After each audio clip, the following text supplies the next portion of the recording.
दोस्तों, अगर आप हमारे चैनल पे पहली बार आए हैं तो जल्दी से नीचे मौजूद सब्सक्राइब का बटन दबा दो और उसके साइड में बेल आइकन भी दबा दो, क्योंकि हम आपके लिए लेकर आते हैं मोटिवेशनल वीडियोस, ट्रेनिंग वीडियोस और हर वो जरूरी जानकारी जो आपको अपने नेटवर्क मार्केटिंग बिजनेस को बिल्ड करने के लिए चाहिए होती है।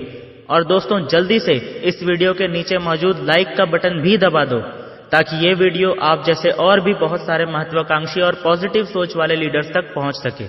तो चलिए वीडियो शुरू करते हैं।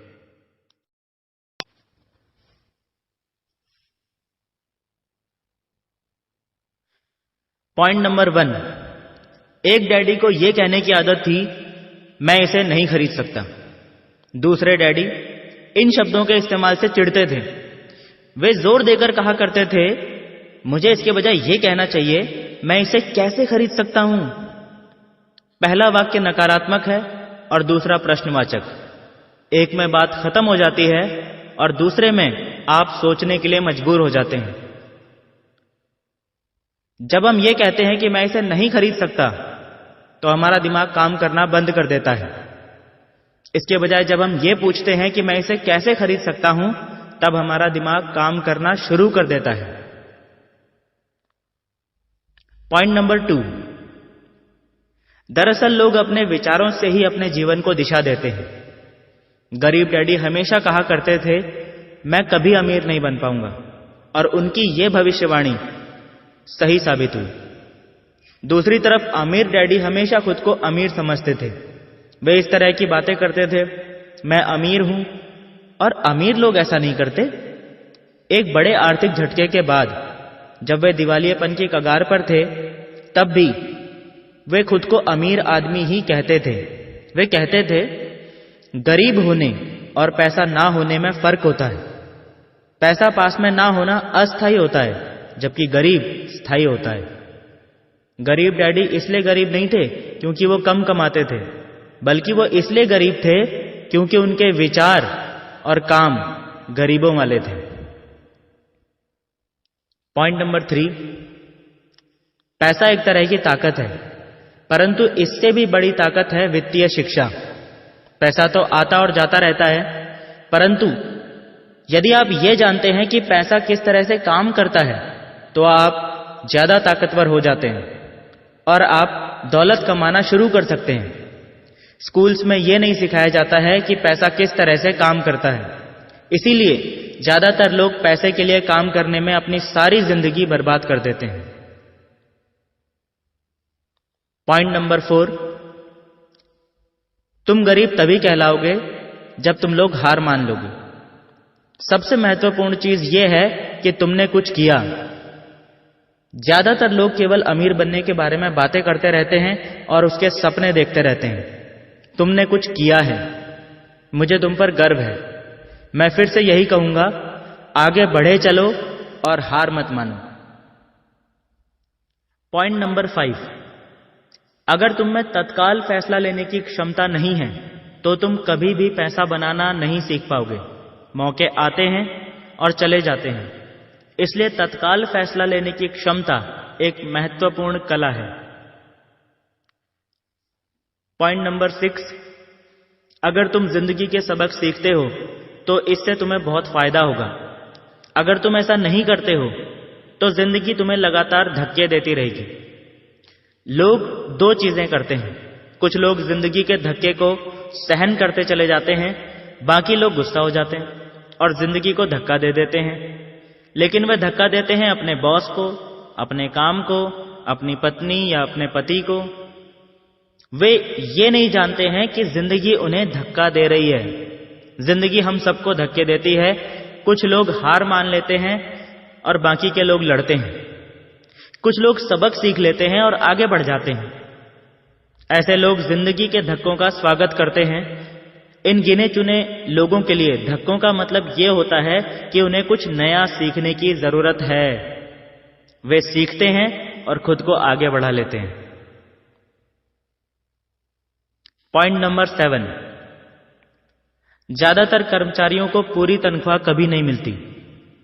सरकार हमेशा अपना हिस्सा टैक्स के रूप में पहले ही ले लेती है। जब आप कमाते हैं तो आप पर टैक्स लगता है, जब आप खर्च करते हैं तो आप पर टैक्स लगता है। जब आप बचाते हैं तो आप पर टैक्स लगता है,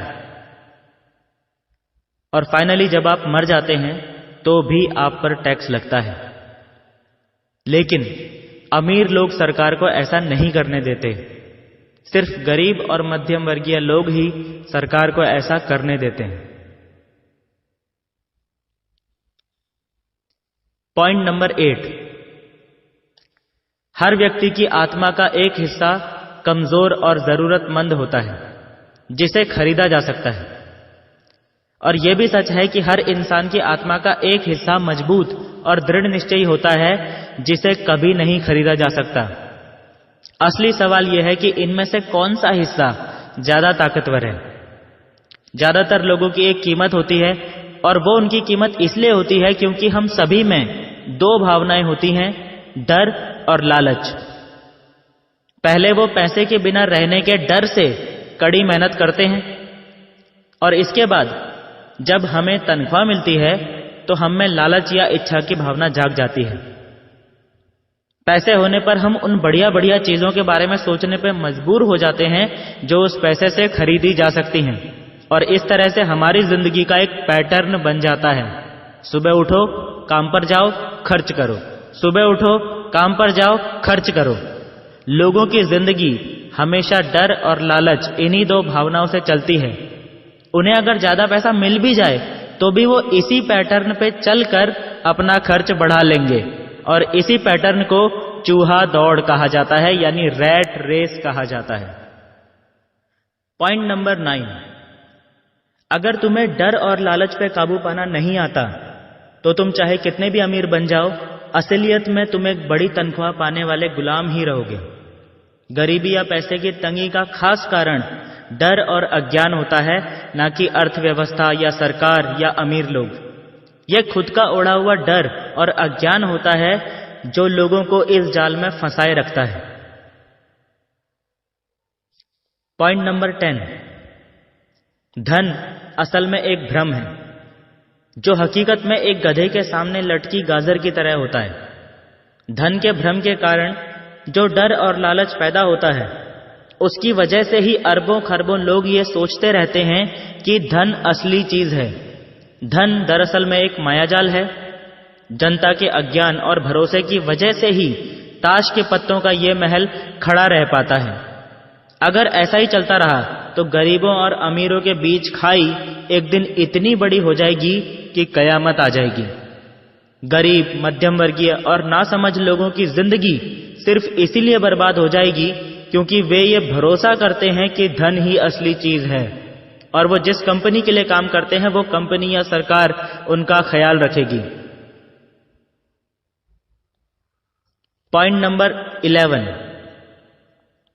जितनी जल्दी तुम तनख्वाह की जरूरत को भूल जाओगे, तुम्हारी आगे की जिंदगी उतनी ही आसान होती चली जाएगी। अपने दिमाग का इस्तेमाल करो, मुफ्त में काम करो, और जल्द ही तुम्हारा दिमाग तुम्हें पैसे कमाने के दूसरे तरीके बता देगा। उन तरीकों से तुम इस नौकरी से ज्यादा पैसा कमा लोगे। तुम ऐसी चीजें देख पाओगे जो दूसरे लोग कभी नहीं देख पाते।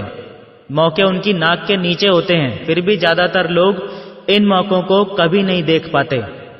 इसका कारण यह है कि वो पैसे और सुरक्षा ढूंढते रहते हैं। जिस वक्त तुम एक मौका भांपने में कामयाब हो जाओगे, उसके बाद तुम जिंदगी भर मौका भांप सकते हो। पॉइंट नंबर 12, रिटायरमेंट का यह मतलब नहीं है कि हम काम नहीं करते या हम आगे काम नहीं करेंगे। इसका मतलब यह है कि जब तक हम चाहें तब तक हम काम करने या ना करने के लिए आजाद हैं, और इसका कारण यह है कि हमारी दौलत अपने आप बढ़ती रहती है, महंगाई से भी कहीं ज्यादा तेज रफ्तार से, और असल मायने में आजादी इसी को कहते हैं।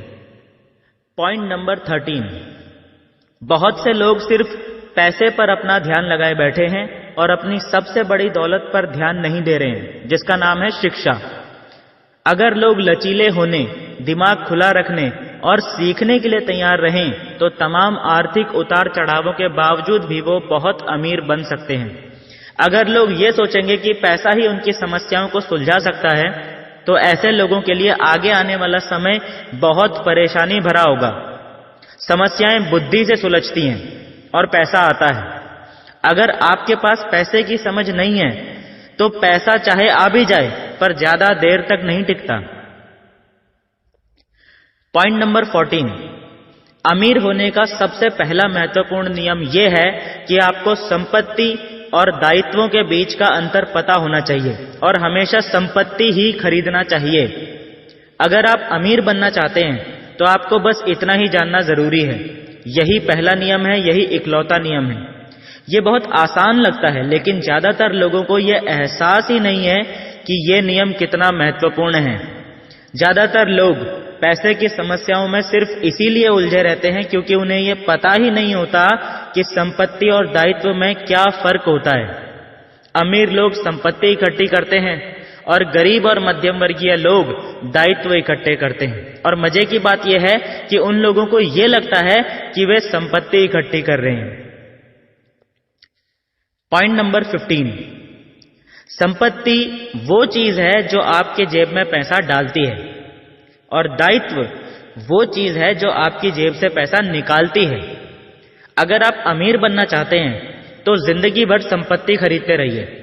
अगर आप गरीब या मध्यम वर्गीय बनना चाहते हैं तो आप जिंदगी भर दायित्व खरीदते रहिए। पैसे की तंगी का कारण सिर्फ यही है कि लोग इनके बीच के फर्क को नहीं जानते हैं। तो अगर आप अमीर बनना चाहते हैं और अपनी दौलत को बनाए रखना चाहते हैं तो पैसे की साक्षरता और समझदारी महत्वपूर्ण है। पॉइंट नंबर 16, आज व्यावसायिक सफलता का शैक्षणिक सफलता के साथ कोई सीधा संबंध नहीं रह गया है। जब विद्यार्थियों में स्कूल छोड़ते समय पैसे की कोई समझ नहीं होती है, तब करोड़ों पढ़े लिखे लोग अपने कारोबार में तो सफल हो जाते हैं, लेकिन बाद में वो पैसे की तंगी से जूझते रहते हैं।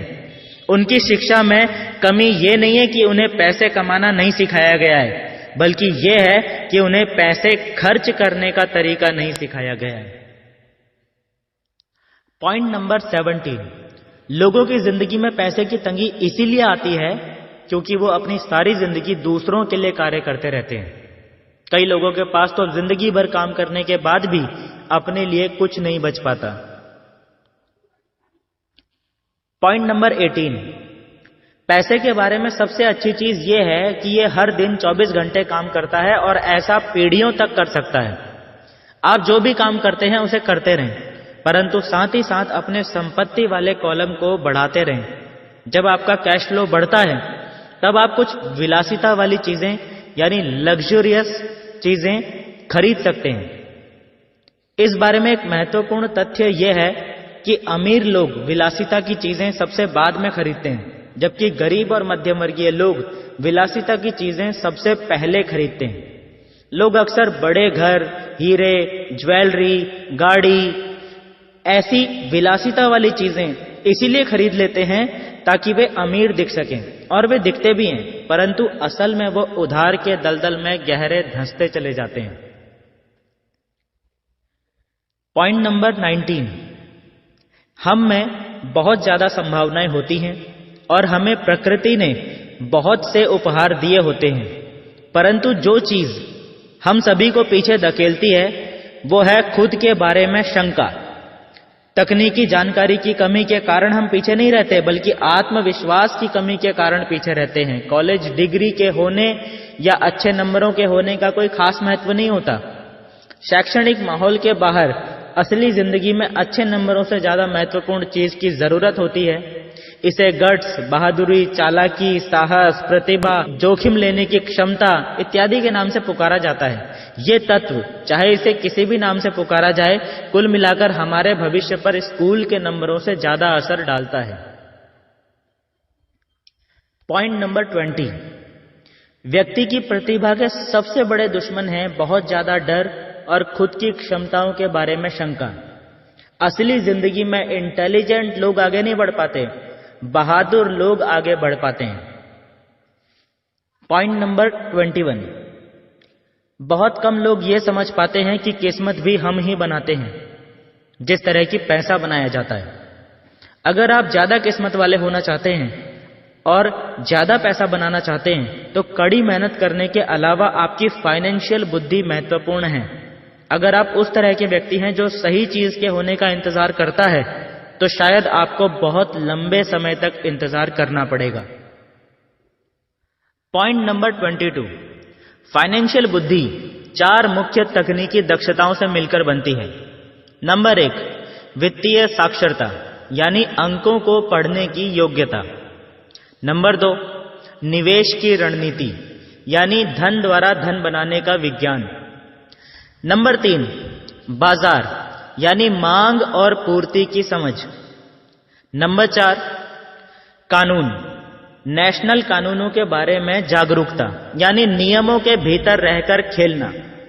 यदि आप पैसे का आविष्कार करना चाहते हैं तो आप में ये मूलभूत आधारशिला होनी चाहिए यानी इन दक्षताओं का समन्वय होना चाहिए।